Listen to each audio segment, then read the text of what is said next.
You think privacy is a modern problem. You think it started with smartphones, with cookies, with Mark Zuckerberg sitting in front of Congress looking like he'd never eaten food before. You're wrong, dead wrong. And I'm not talking slightly off. I mean fundamentally, embarrassingly, hilariously wrong in a way that, once I show you the evidence, is going to make you see every secret you've ever kept in a completely different light. Here's the statement that's going to make some people close this tab immediately. Privacy is not a right we invented. It's an instinct we were born with, one that is at least 300,000 years old and possibly older than language itself. Think about that.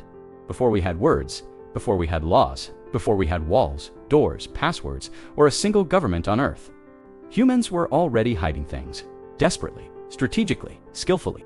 And the reason why they were hiding things, that's the part that should genuinely disturb you, because it reveals something about your own brain that you probably don't want to admit. Stay with me, this gets wild. Welcome to Exploratics, and this channel exists for one reason: to take the questions you thought were obvious and flip them completely upside down. Today's question sounds simple. When did humans first want privacy? But here's what that question is actually asking. When did we first become aware that we had an inner self worth protecting? Because those two things, privacy and selfhood, are inseparable. You cannot want one without having the other. And the moment in history when humans first started hiding things from each other, that's the moment they first understood they were individuals. That's not a historical footnote. That's the birth of the human experience as we know it. And we have evidence for it. Archaeological evidence, behavioral evidence. Evidence written on clay tablets, painted on cave walls 36,000 years ago in the darkest corners of the earth. Carved into limestone, buried in graves, and it all points to the same conclusion. The version of you that wants to be left alone is not a product of the modern world. It is one of the oldest things about you. In the next 20 minutes, here's what we're going to unpack.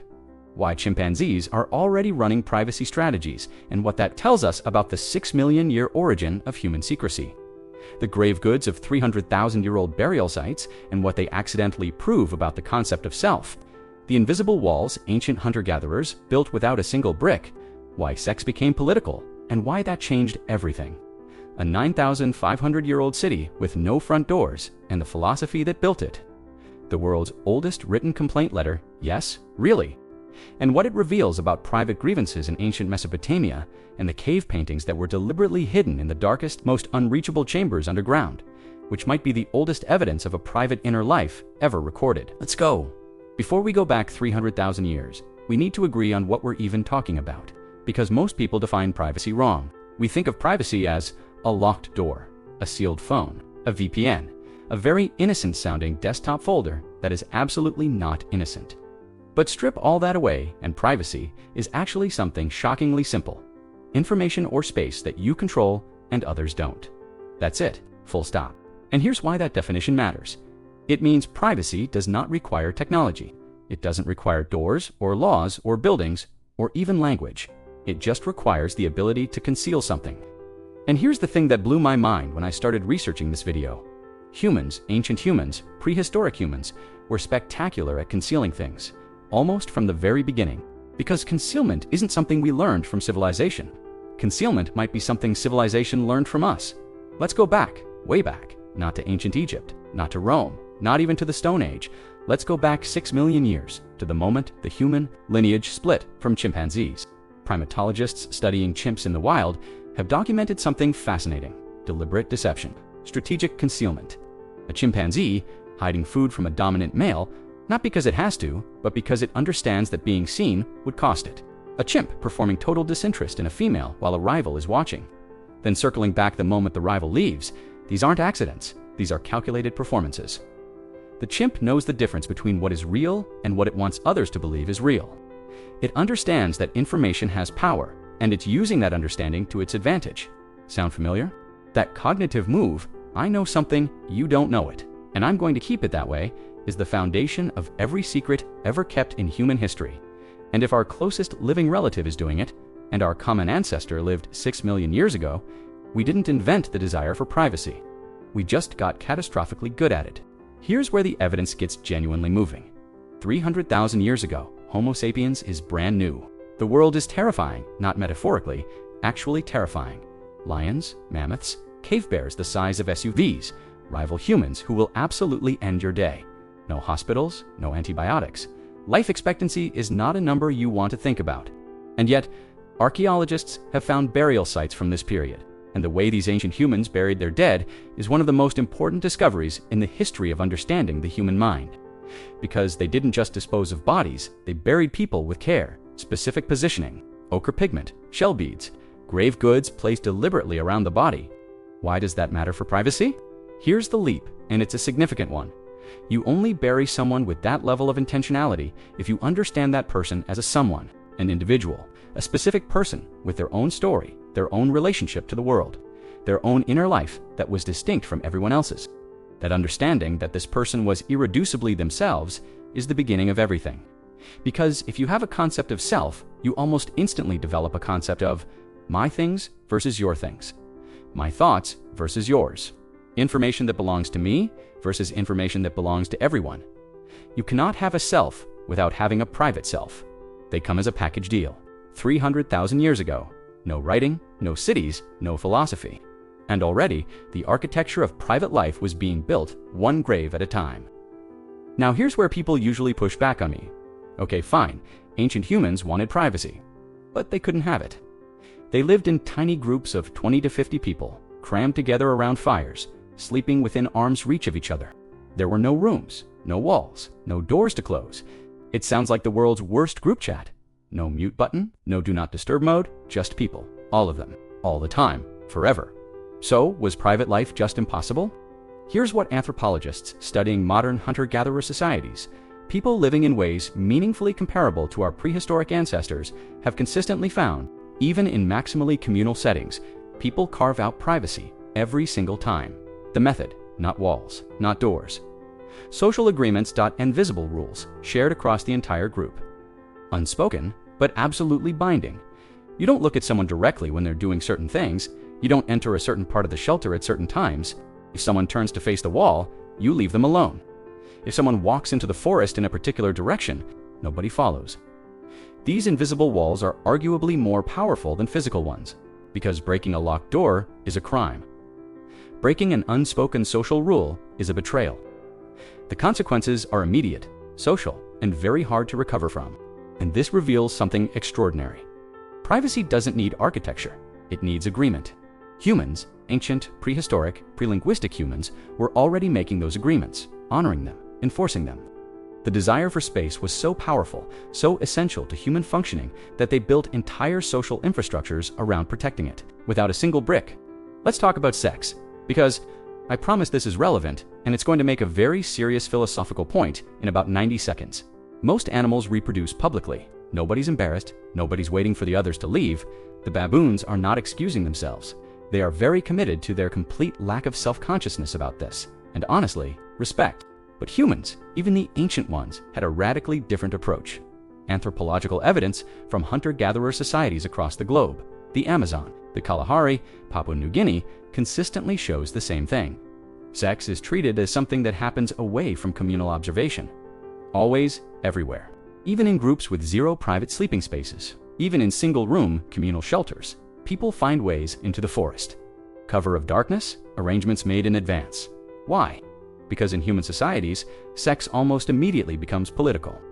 It's entangled with pair bonding, jealousy, status, alliances, reputation, power. And the moment something becomes political, which in human societies is almost instantaneous, it becomes something that needs to be managed. Information about who's sleeping with whom is power, and power is something people protect fiercely. So the reason our ancestors were sneaking into the bushes 40,000 years ago wasn't just instinct. It was strategic information management. That's not just privacy, that's the beginning of social intelligence. Now we get to the part that genuinely gave me chills when I researched it. Let's talk about an inner life, because this is the deepest layer of privacy. Not the physical kind, not the social kind, but the psychological kind. Did ancient humans have private thoughts? Not just in the basic sense. Everyone's skull is technically private, but a rich, reflective inner world. Did they think things they would never say out loud? Feel things they performed over in public, buried under the correct social response. We can't excavate a thought. Consciousness doesn't fossilize, but we have a clue. One of the most astonishing clues in the history of archaeology. Cave art. Lascaux in France, Altamira in Spain. Chauvet, horses, bison, geometric shapes, half-human figures, handprints, some dating back 36,000 years. Now here's the detail most people skip right past. Many of these paintings aren't near the entrance of the caves. They're not in communal areas, not where people gathered, cooked, slept, talked. They're deep inside, in chambers that required torches to reach, that required navigating narrow passages in total darkness for significant distances. Some of these spaces could barely fit a human body. Why would you paint something in a place almost no one would ever see? One compelling theory: they weren't painted for anyone to see. They might have been ritual, spiritual, something like prayer, something like journaling, private acts of meaning-making, intimate interactions with forces these people believed in and did not talk about openly. If that's true, and the evidence is compelling, then 30,000 years ago, humans were making things in the dark, alone, away from the group, for themselves. That's an inner life, that's privacy at its most profound. And here's what that means. The version of you that has thoughts you'd never say out loud, feelings you process alone, a relationship with something larger than yourself that you keep quietly to yourself, that person has been around for at least 30,000 years. Here's a detail that historians don't make enough noise about. Archaeologists keep finding repeatedly, across multiple continents, that ancient humans kept personal objects, things with no obvious survival function. A specific stone, shaped or colored in a particular way, carried hundreds of miles from where it was found. Carved ochre with geometric patterns that served zero practical purpose. Shells strung as jewelry, feathers, unusual fossils. These aren't tools. These aren't food. These are identity objects, things that say without words, I am a specific person. I find this beautiful or meaningful. This thing is mine. And that possessive relationship, the object belongs to me, not to the group, is one of the purest expressions of private life that exists. But here's the implication that nobody talks about. If you have personal belongings, you have theft. You cannot have mine without the risk of someone disagreeing. And if you have theft, you have hiding places, concealment strategies, secrets about where you store things, which means the very first personal possession in human history came bundled with the very first hiding spot. Privacy, from the very beginning, went all the way down. There's a dimension of privacy that almost never gets discussed in historical contexts: emotional privacy. Think about how often you perform an emotion you don't actually feel. You smile when you're sad. You look calm when you're quietly panicking. You say, I'm fine, in a tone that means the precise opposite of fine. You nod enthusiastically through an explanation that is personally unbearable. You express confidence you don't have. You perform enthusiasm for decisions you think are catastrophically stupid. Here's what I want you to understand. That gap between the self you perform and the self you feel is not a modern neurosis. It's not social media anxiety. It's not office politics. It is one of the oldest social technologies in human history. And it might be one of the most important. In a group of 20 to 50 people, the kind of group humans lived in for hundreds of thousands of years. How you are perceived is not a vanity metric. It is a survival variable. If the group thinks you're weak, fewer resources, less respect, worse outcomes. If the group thinks you're unstable or dangerous, exile. And exile in the Paleolithic wasn't a bad week. It was a death sentence. If the group thinks you're a poor ally or unreliable mate, the social and reproductive consequences are immediate. In that environment, your emotional interior is something you actively protect, manage, and strategically conceal. Anthropologists call this impression management. It's one of the most fundamental features of human social life across every known culture in history. And it requires something essential at its core: the ability to maintain a private self that is distinct from your public self, which means ancient humans weren't just performing for their group. They were aware they were performing. They were making deliberate choices about what to show and what to hide. That self-awareness, that gap between the felt and the performed, is, by any reasonable definition, a private life. Let me introduce you to Çatalhöyük, a Neolithic settlement in what is now Turkey, dating to around 7,500 BCE, one of the world's oldest proto-cities. Thousands of people at its peak. Here's the fact about Çatalhöyük that stops everyone in their tracks when they first hear it. The houses had no exterior doors, none, zero. You entered through a hole in the roof. You descended by ladder into the house. Every home was completely sealed at ground level. To enter uninvited, you'd have to descend through someone's ceiling. Now, scholars debate the exact reasons: defense, climate, symbolic meaning. But functionally, regardless of the intent, what this architecture creates is one of the most aggressively private domestic spaces in the archaeological record. 9,500 years ago, before writing, before cities as we know them, before almost everything we call civilization, there was already a cultural idea so powerful it was built into the literal structure of every building. Your home is yours. Entry requires permission. That's not a legal principle. That's not a philosophical argument. That's architecture as a declaration of the private self. Now let's talk about the moment private life became written down. Ancient Mesopotamia. Roughly 5,000 years ago, the world's first written records, clay tablets, and a significant portion of them are personal, private, intimate. Complaints about unreliable family members, business deals made quietly behind other people's backs, relationship tension, money problems, inheritance disputes loaded with decades of accumulated resentment that you can feel through the clay. One of the oldest letters ever recovered, from roughly 1750 BCE, is, in essence, a furious customer complaint. Someone absolutely incensed about a merchant who sold them substandard copper ingots. The world's oldest written complaint letter. And even in that tiny bureaucratic fragment, there's a private relationship between two specific people.